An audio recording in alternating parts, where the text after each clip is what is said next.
within half an hour, I mean, I was dilated like 7 cm, and I literally screamed at my husband and said, I am ready. Got the nurses, everybody to, you know, stand by. I'm just gonna hop on the bed and I'm gonna give birth. Yeah. Then yeah, within half an hour, baby is out, 4 kg. Oh, Yes, 4 kg. Everybody's oh, like, the how children you fall. manage to do Wow. that? It's 4 kg, such a big baby, without epidural, nothing. Yeah. The second birth was really, really easy. Mm. Wow. Yeah, that's my Okay. sharing. Yeah, Beautiful. I mean, whenever I meet people or, you know, like friends, I always say, you know, you should try Hypnobirth. Yeah, so I actually introduced quite a few, I mean, two of my friends to Yen to do Hypnobirth. Yeah, and they had great experience. Yeah. Thank you. Thanks, Sally. Yeah, beautiful. So Thank I would you. like to invite is Charmaine. Charmaine, are you ready to share? Bye, Sally. Let's see if Charmaine wanted to share. She's gone.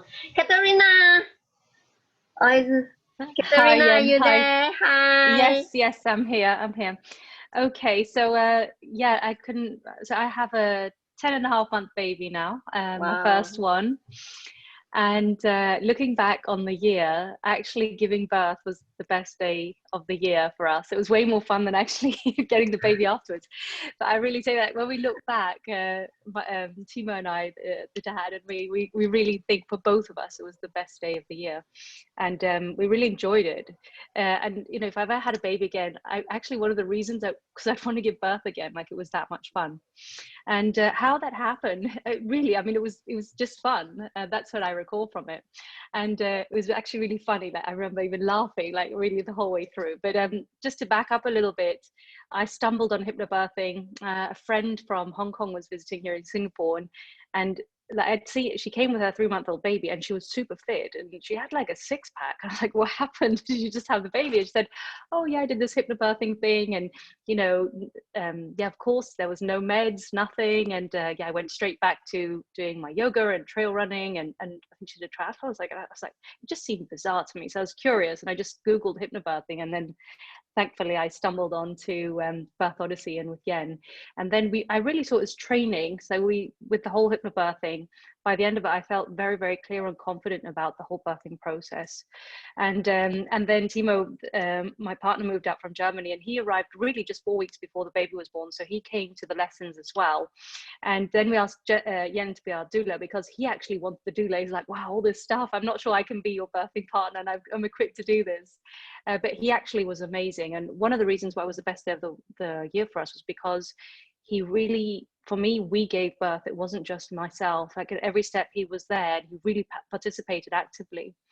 And there are a few moments I remember. Like one was I was in a very advanced labor at home, and I called up my friend who'd had a baby for, and I was like, oh, I was like, this is going to be really difficult. I've got like really like intense period pains, and you know, I haven't even started to be in labor yet. And she's like, no, you're in labor. So it was, I just like, yeah, it's not going to get worse. It's just going to get more frequent. And then I suddenly realized it was actually fine. Like it was just like having bad period cramps. And I didn't realize that I was in very, very advanced labor. And it was so advanced that Yen didn't even have a chance to get to our house because we had to go to the hospital, because I was like, okay, I'm going to have the baby soon. So we got into a grab car, and I had to kneel down on all fours because I was really in very advanced labor. We were laughing like I have a photo. I maybe could share it. We were literally dying of laughter because my mum was in the back, and we just thought it was really funny going to like in the movies when you always think you're going to go there and it's going to be calm. It really happened that we had to hurry to get to the hospital. And then when we got to the hospital, I was already 9 cm dilated. The nurse came in, and I was like, in Jens, I was like, no, you out. I only want one nurse in here, and you can check one time.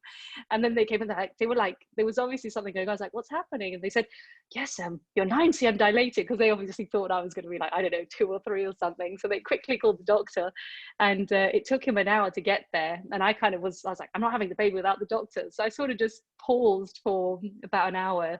And after we left the house, within exactly 3 hours, we had the baby.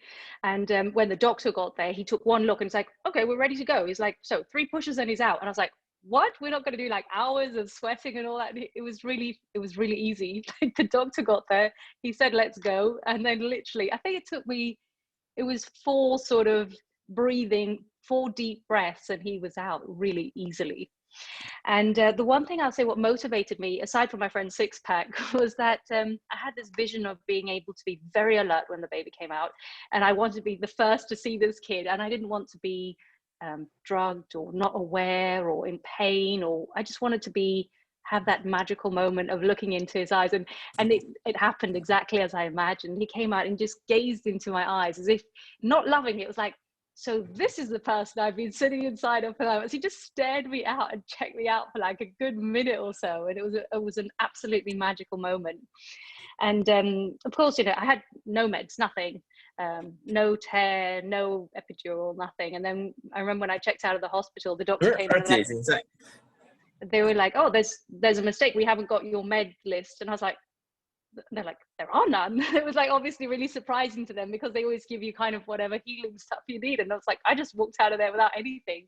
So it was really, really fun, and totally, for me, surprisingly easy. I was really surprised, and just awesome. I really enjoyed it very, very much. And I was just grateful that that Yen really trained us in how to do it. And gave us that confidence to just know what was going to happen and not need anyone, frankly, in the room. Even the doctor was kind of unnecessary. So it was a lot of fun. Wow, thank you, Katerina. Now you know you can do it. You don't need a doula for your second one. Thank you for sharing.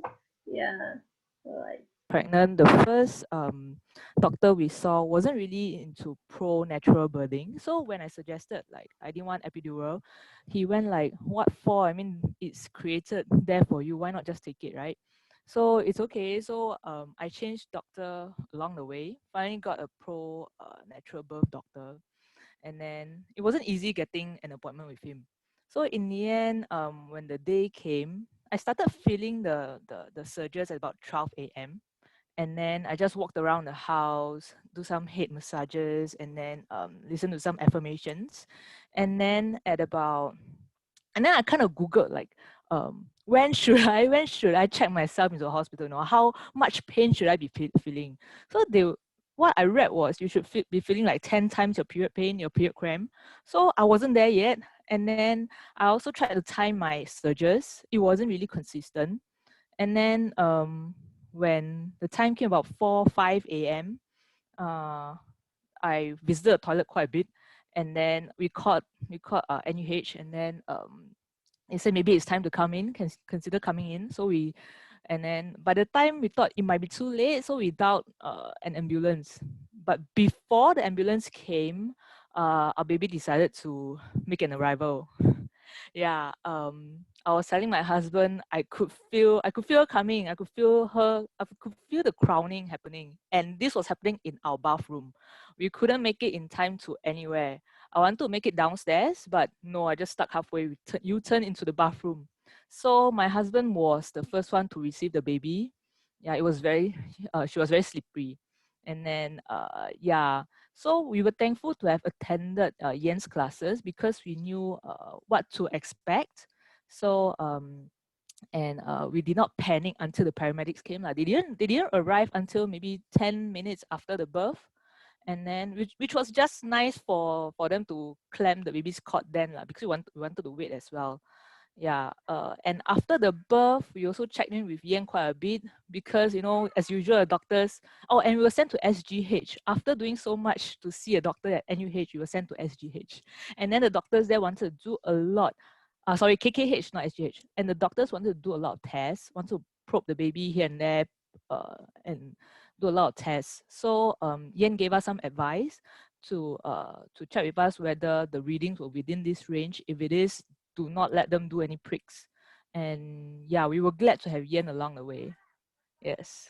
Yeah, so yeah, baby is about 2 years old now, and here she is.